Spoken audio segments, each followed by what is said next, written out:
The Lost Colony of Roanoke, America's oldest unsolved mystery.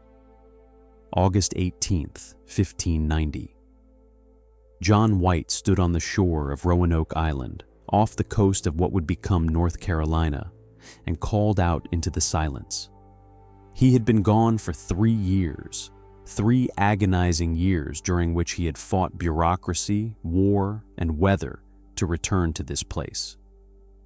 He had left behind 115 people, including his daughter Eleanor and his granddaughter Virginia, the first English child born in the New World. Now, as he walked through the abandoned settlement, his calls echoing unanswered, he found only emptiness and one cryptic message carved into a wooden post: CROATOAN. The houses were gone. The people were gone. There were no signs of struggle, no bodies, no indication of what had happened.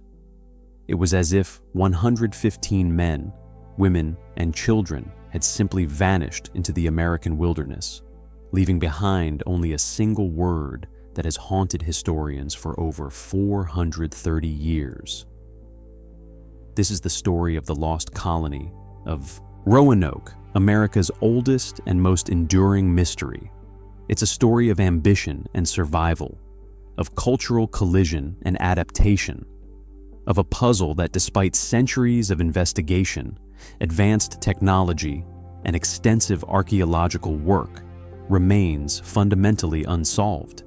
We have theories, we have evidence, we have clues scattered across the landscape and buried in the earth, but we don't have answers.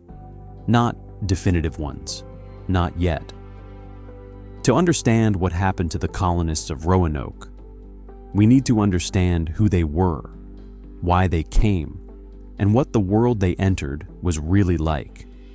In the late 16th century, England was a rising power, hungry to compete with Spain's vast American empire. Queen Elizabeth I, the Virgin Queen, had given Sir Walter Raleigh, one of her favorite courtiers, permission to establish English colonies in the New World. Raleigh was wealthy, ambitious, and convinced that England's future lay across the Atlantic.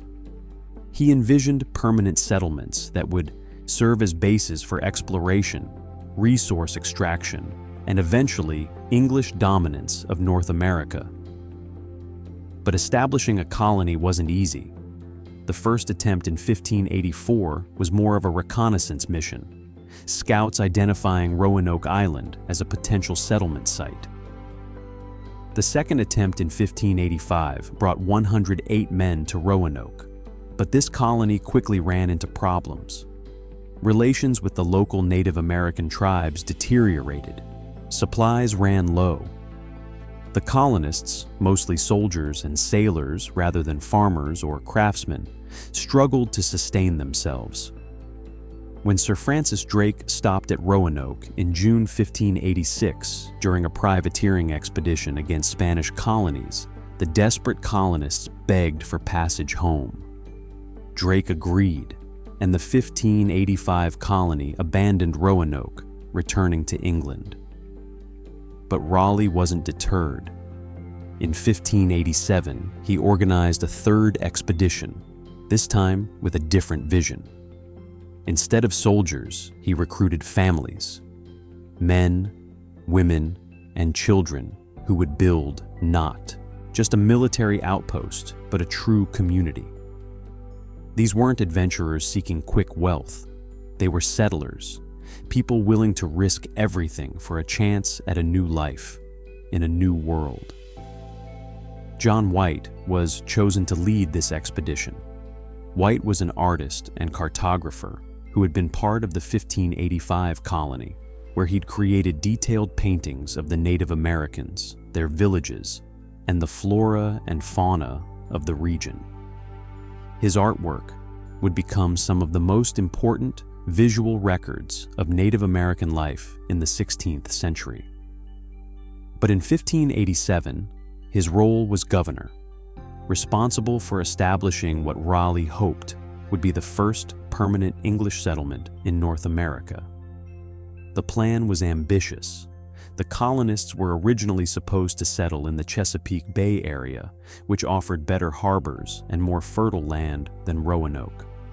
But Simon Fernandez, the pilot of the expedition, refused to take them there.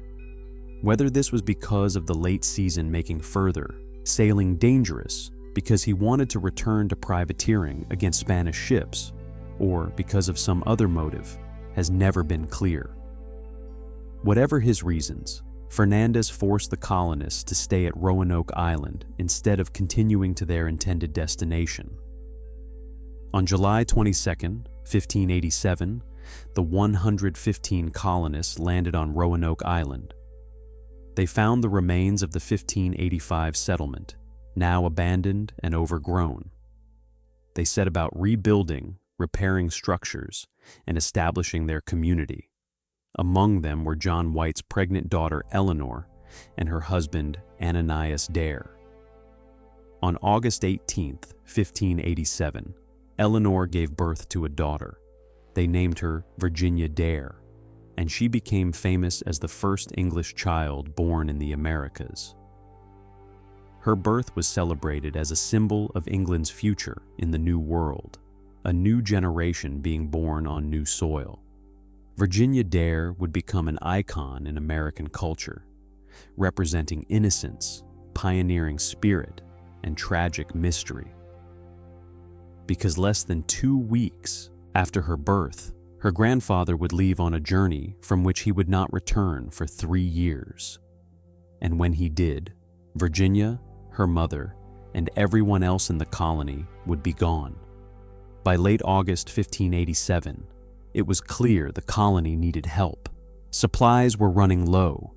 Tensions with some local Native American tribes, particularly the Secotans and Aquascagocs, who remembered conflicts with the 1585 colony, were high. The colonists needed more people, more supplies, and better relations with the local tribes. John White, as governor, volunteered to return to England to bring back reinforcements and provisions. He didn't want to go. He wanted to stay with his daughter and newborn granddaughter. But the colonists insisted he was the best person to advocate for them in England, and reluctantly, White agreed. Before leaving, White and the colonists made an arrangement. If the colonists had to move from Roanoke for any reason, they would carve their destination into a prominent tree or post. If they were in distress, they would include a Maltese cross above or below the name. White sailed for England in late August 1587, expecting to return within a few months with supplies and additional settlers. He had no idea it would be 3 years before he saw Roanoke Island again. The timing of White's return to England could not have been worse. In 1588, Spain launched the Spanish Armada, a massive fleet intended to invade England and overthrow Queen Elizabeth. Every available ship in England was commandeered for defense. White tried multiple times to organize a relief mission to Roanoke, but each attempt was blocked. Ships were needed for war. Resources were needed for war. The survival of England itself was at stake. Roanoke would have to wait. The Spanish Armada was defeated, one of the most significant naval victories in English history, but the war between England and Spain continued. White was finally able to depart for Roanoke in March 1590, not with a fleet of supply ships as he'd hoped, but aboard a privateering vessel that agreed to stop at Roanoke as a favor. The primary mission of the ship was raiding Spanish vessels, and White was essentially a passenger. The voyage was frustrating and dangerous. The ship stopped to attack Spanish and Portuguese vessels along the way. Pirates raided them in turn. By the time they reached the American coast, it was late summer. On August 15, 1590, they anchored off the coast of Roanoke. Bad weather kept them from landing immediately. On August 17th, sailors thought they saw smoke or fire on the north end of the island and rowed toward it. but darkness fell before they could investigate. The men spent the night in their boats, singing English songs and playing trumpets, hoping the colonists would hear and respond. There was no response.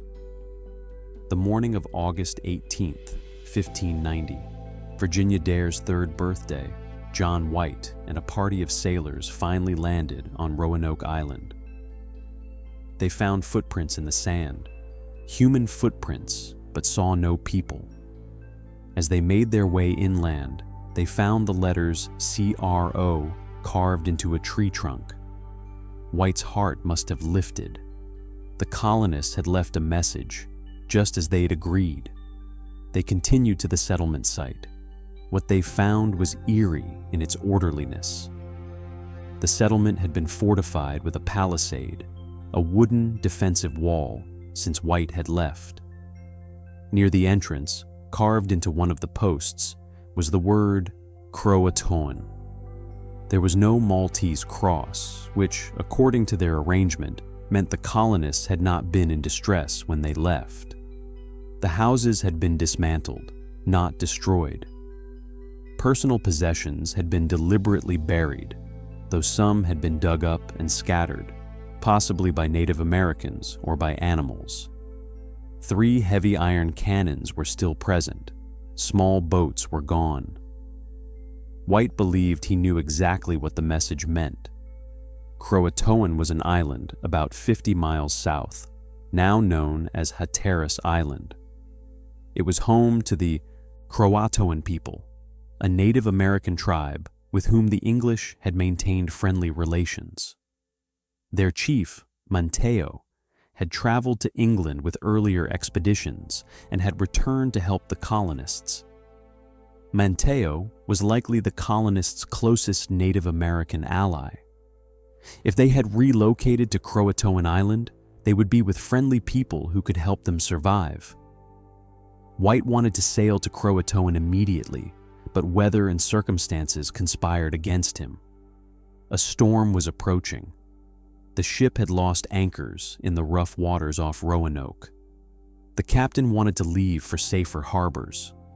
White argued for just one more day, one trip to CROATOAN to confirm his daughter and granddaughter were safe. But the captain refused. They needed to leave now, he insisted, before the storm worsened. They would sail to the Caribbean to resupply, then return in the spring and search for the colonists then. They never returned. The ship sailed south, but never came back to North Carolina. White returned to England, where he spent the remaining years of his life trying to organize another relief expedition. He moved to Ireland, wrote letters describing what he'd found, begged anyone who would listen to send ships to search for the colonists. No one did. War, costs, other priorities, all prevented further searches. John White died around 1593, never knowing what had happened to his family, tormented by the mystery of that single word carved into a post, CROATOAN. So what happened to the lost colony? In the 430 years since John White found the settlement abandoned, countless theories have been proposed. Some are grounded in archaeological evidence and historical research. Others are speculative, sensational, or outright fabricated.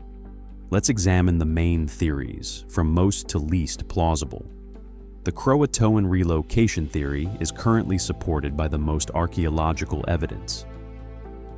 This theory proposes that the colonists, or at least a substantial group of them, relocated to CROATOAN Island, now Hatteras Island, where they integrated with the CROATOAN people. The evidence for this theory has been building for decades, but recent archaeological work has made it particularly compelling. Since 1998, the CROATOAN Archaeological Project, led by archaeologists including Dr. Mark Horton from the University of Bristol and local researcher Scott Dawson, has been excavating sites on Hatteras Island.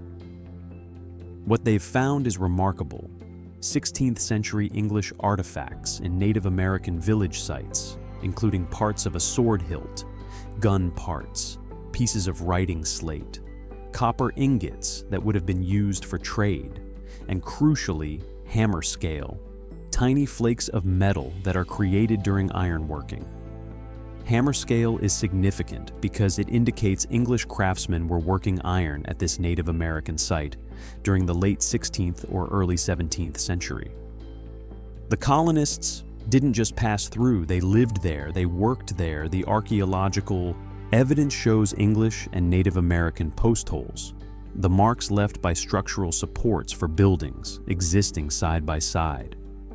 English-style square post holes are found within 25 to 60 feet of Native American round post holes from the same time period. This suggests integration, not conflict. The English were living within or very near Native American villages, working together, sharing space. There's also genetic and oral history evidence. When English explorer John Lawson visited Hatteras Island in 1701, over a century after the Lost Colony disappeared, he met Native Americans who claimed to have English ancestors. He noted that some had gray eyes, unusual for Native Americans, and that they spoke some English words and phrases. He recorded this in his travel accounts, providing one of the earliest suggestions that the colonists had assimilated into native populations. Modern DNA studies have attempted to find genetic links between the lost colonists and present-day people in the region.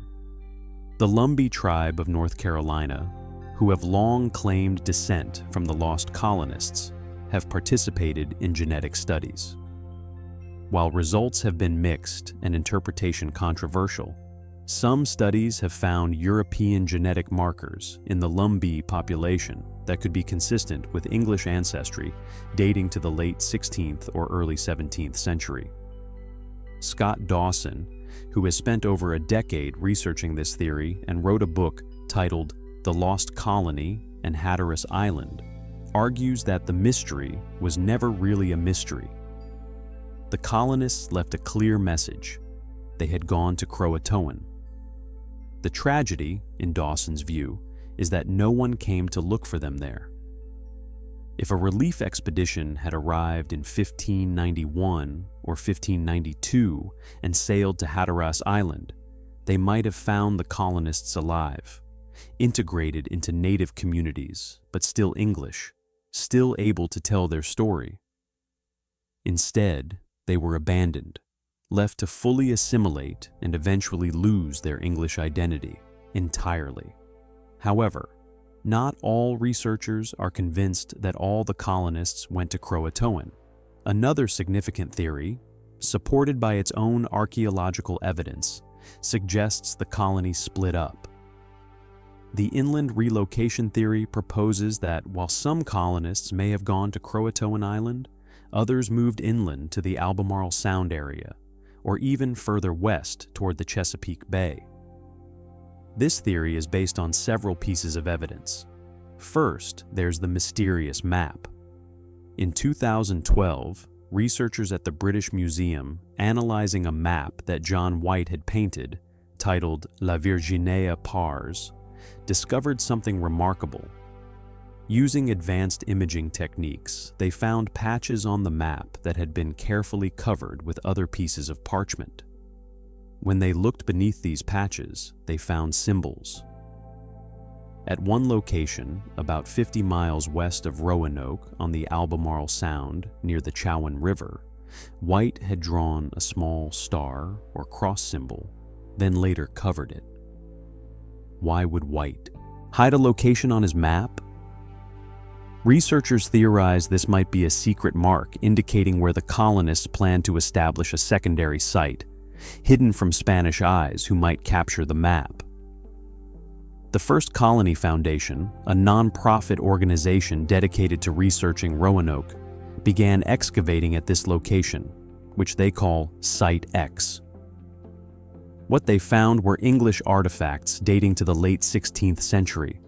Pottery shards, pieces of borderware, gun flints, and other objects that could have belonged to the Roanoke colonists. These items were found in contexts suggesting they were used and discarded by English people living at this location during the time period when the Lost Colony would have been active. This evidence suggests that perhaps the colony did split up. Maybe one group, perhaps including families with small children who couldn't travel easily, stayed near Roanoke or moved to the nearby CROATOAN Island, where they had friendly relations with Monteo's people. Another group, perhaps younger, stronger colonists looking for better agricultural land or following the original plan to settle near the Chesapeake Bay, moved inland. Without boats to transport everyone together, a split into multiple groups might have made sense. There's another possibility, darker and more tragic. Perhaps the colonists were attacked and scattered. The massacre theory suggests that the colonists faced violence from hostile Native American groups and fled in multiple directions, some to CROATOAN for safety, others inland seeking refuge, all separated by crisis.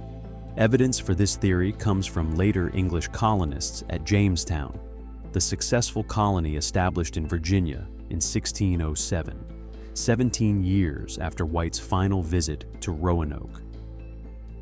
Jamestown colonist William Strachey wrote in 1612 that he'd heard reports from local Native Americans about English people who had been killed by Chief Powhatan's forces. According to these accounts, Powhatan had ordered the massacre of English settlers living among or near his people because he feared they would ally with the Jamestown colonists against him. Were these murdered English people survivors of the Roanoke colony? It's possible. If colonists had moved to the Chesapeake Bay area, they would have been in Powhatan's territory. When Jamestown was founded, Powhatan might have seen these older English settlers as a threat and eliminated them. However, there's no archaeological evidence of such a massacre, no mass grave, no battlefield with English and Native American remains from the right time period. Some researchers, including archaeologist James Horn, believe a combination theory is most likely. The colonists split into multiple groups. Some went to CROATOAN Island and integrated with the native population there, eventually losing their English identity, but surviving as genetic and cultural ancestors of later Native American communities. Others moved inland toward the Chesapeake, where they lived for years or even decades before eventually being killed by Powhatan's forces in the early 17th century. Perhaps a few individuals joined other tribes further inland, and their descendants, carrying English genes and fragments of English culture, scattered across the native populations of the region. This combination theory accounts for the archaeological evidence at both Hatteras Island and the inland sites. It explains why Jamestown colonists heard stories about English people being killed years after the lost colony disappeared. It acknowledges that in a crisis, groups of over 100 people don't always stay together, especially when resources are scarce and options limited. But there are other theories, some less grounded in evidence, that have captured popular imagination. The Spanish attack theory proposes that Spanish forces, viewing English colonization as a threat to their American empire, attacked and destroyed the Roanoke colony. Spain had spies in England who reported on Raleigh's colonial ventures. Spanish ships patrolled the American coast. They had motive and means. However, Spanish records, which meticulously documented their activities in the Americas, contain no mention of attacking or finding an English colony at Roanoke in the late 1580s. If Spain had destroyed the colony, they likely would have boasted about it, using it as propaganda to show English weakness. The starvation and disease theory suggests the colonists simply died from malnutrition, illness, and the harsh conditions of colonial life. Colonial mortality rates were extremely high in the 16th and 17th centuries. Perhaps everyone in the colony died, and their bodies were buried or scattered by weather and scavengers, explaining why no remains were found. But this theory doesn't explain the CROATOAN carving. If everyone was dying, who took the time to carve a message? Why dismantle houses?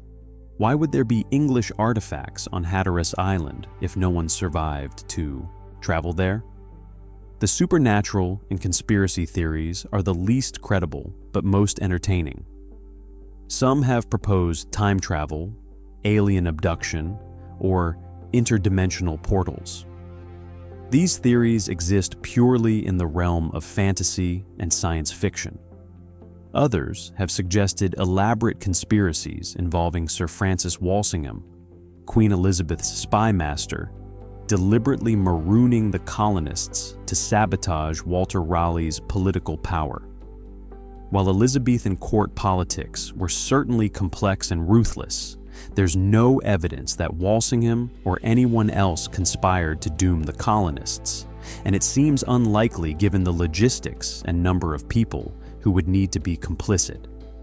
One persistent myth involves the Dare Stones. In the late 1930s and 1940s, a series of stones were supposedly found across the southeastern United States, carved with messages from Eleanor Dare to her father John White, describing the colonists' fate in dramatic terms.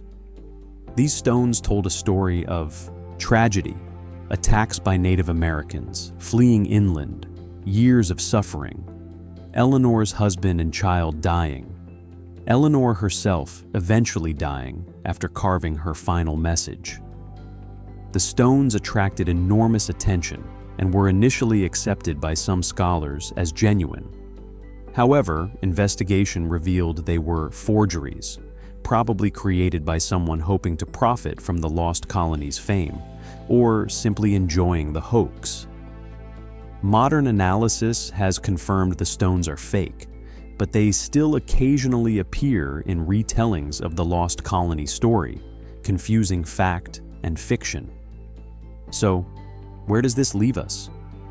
After 430 years of investigation, what can we actually say about what happened to the Lost Colony? The most likely scenario, based on current evidence, is this. In late 1587 or early 1588, the colonists at Roanoke faced a difficult situation. Supplies were running low. John White had not returned as expected. Relations with some nearby tribes were tense. The colonists made a decision to leave Roanoke Island, where they were exposed and vulnerable, and relocate to safer locations. Before leaving, they carved CROATOAN into a post to indicate where they had gone, following the agreement they'd made with White. At least some of the colonists, and possibly the majority, relocated to CROATOAN Island, modern Hatteras Island, where they lived among the friendly CROATOAN people. There, they integrated into native society, English craftsmen working iron and copper, English women marrying native men or living in mixed communities, English children growing up speaking both languages and learning both cultures. Over time, a generation or two, the English identity would have faded. The colonists' grandchildren would have been fully Native American in culture, perhaps with some memories of English ancestry, but otherwise indistinguishable from their neighbors. Another group may have moved inland, perhaps toward the Chesapeake Bay as originally planned, or to the Albemarle Sound region. This group might have survived for years, establishing their own settlement or living with local tribes. When Jamestown was founded in 1607, these survivors, or their descendants, might have been caught up in the complex politics of Native American relations with the New English colony. Some might have been killed in the conflicts that erupted between Powhatan's Confederation and the Jamestown settlers. Others might have fled further inland, their fate unknown. A few individuals might have joined tribes in the interior, their descendants scattered across North Carolina and Virginia, carrying small amounts of English DNA that geneticists occasionally detect in modern Native American populations from the region. The colonists didn't vanish mysteriously into thin air. They relocated, adapted, and survived, at least for a time, most probably integrated into Native American cultures, and lost their distinct English identity within a generation or two. Their story isn't one of mass death or supernatural disappearance. It's a story of cultural blending, of survival in harsh conditions, of people making difficult choices and doing what they could to continue living. But we'll likely never know all the details. We don't know exactly how many went to CROATOAN versus inland. We don't know how long they survived as a distinct group. We don't know what happened to specific individuals like Virginia Dare, or Eleanor White Dare, or Ananias Dare. We don't know if they lived long lives or died young, if they were happy or regretted their journey to America, if they ever hoped to see England again, or had fully committed to their new world. What we do know is that the Lost Colony has become more than just a historical event. It's become a symbol, a myth, an American legend. It represents the precariousness of early colonial ventures, the meeting and mixing of cultures, the difficulty of maintaining English identity in a vast and alien land.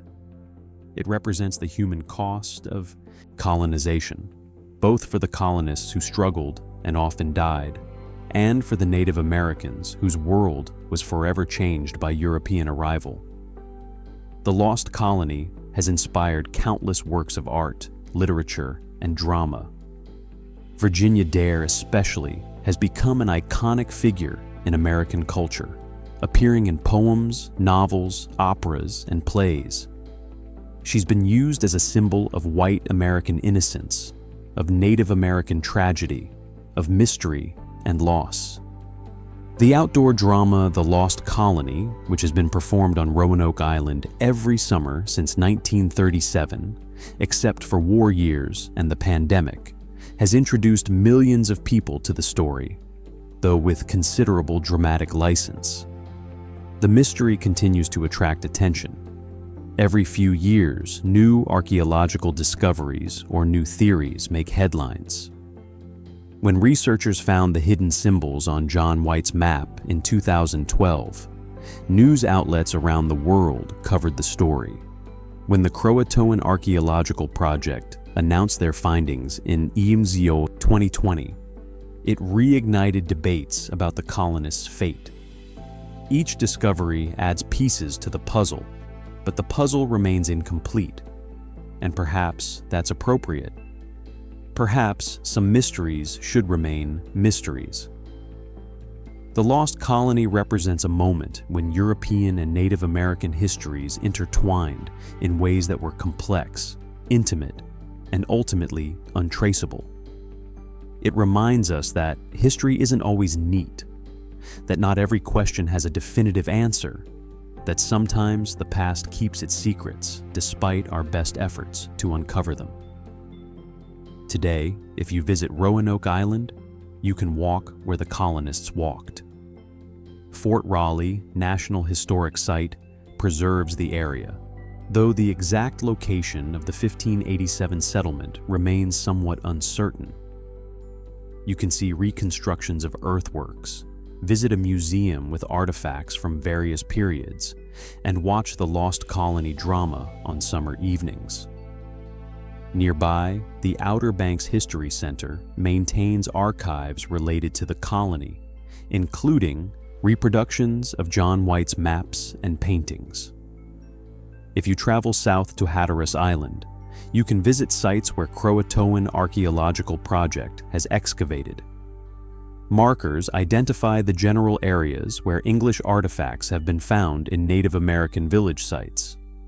Local museums display some of these finds, tangible connections to people who lived over 4 centuries ago.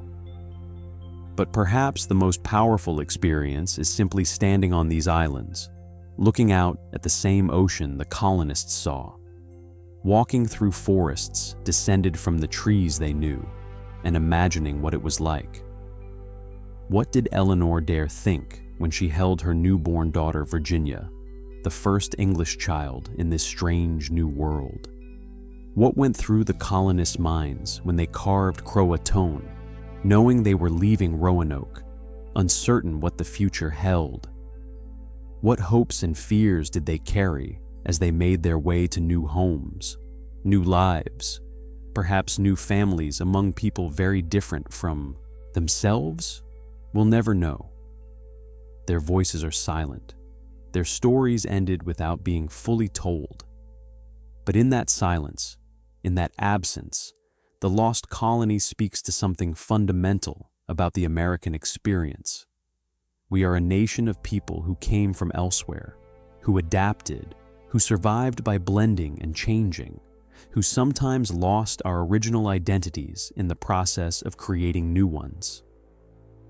The Lost Colony reminds us that American history begins not with triumph, but with mystery, not with conquest, but with integration, not with domination, but with disappearance into something larger and more complex than any single European culture. The colonists of Roanoke didn't conquer the New World. They were absorbed by it, transformed by it, made into something neither wholly English nor wholly Native American, but some hybrid that we can barely imagine today. And in that transformation, in that vanishing into the American landscape, they became the first of many who would undergo similar transformations, who would come to America as one thing and become another, who would lose old identities and gain new ones, who would disappear into the vast mixing of cultures that is American history. The word CROATOAN remains carved into American consciousness as it was once carved into a post on Roanoke Island. It's a place name, a people's name, a mystery, and ultimately a message from the past that we're still trying to fully understand. 115 people came to Roanoke Island in 1587, seeking a new life. What they found was transformation, integration, and ultimately a kind of immortality. They vanished from history but never left it. They remain the Lost Colony, forever lost, forever sought, forever part of the foundation of American mythology and American reality, reminding us that sometimes the most important stories are the ones we can never completely tell, the ones that remain perpetually just beyond our reach. Mysteries that endure precisely because they resist solution.